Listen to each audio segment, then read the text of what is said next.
করে তোমরা যারা ক্লাস 12-এর পর এখনও পর্যন্ত ডিসিশান নিয়ে উঠতে পারোনি যে কোন প্রফেশনাল কোর্সটা চয়েস করব, যেটা করার পর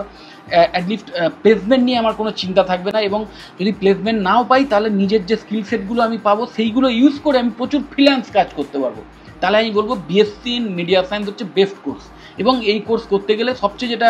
মজার ব্যাপার সেটা হচ্ছে যে তোমাকে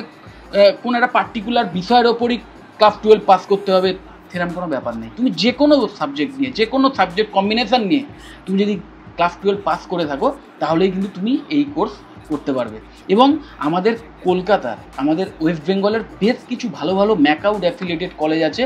সেই সমস্ত কলেজে কিন্তু এই কোর্স করানো হয়, এবং তার মধ্যে এমন কিছু কলেজ আছে যেখানে অ্যাফোর্ডেবল ফিজের বিনিময়ে এই কোর্স করানো হয়, এবং যেখানে কিন্তু যেগুলো মানে যেটা এই কোর্স করার জন্য সবচেয়ে ইম্পর্টেন্ট যে ফ্যাকাল্টি মেম্বার তোমাদের পড়াবেন তাদের যেন সেই ইন্ডাস্ট্রি ওরিয়েন্টেড নলেজটা থাকে, তারা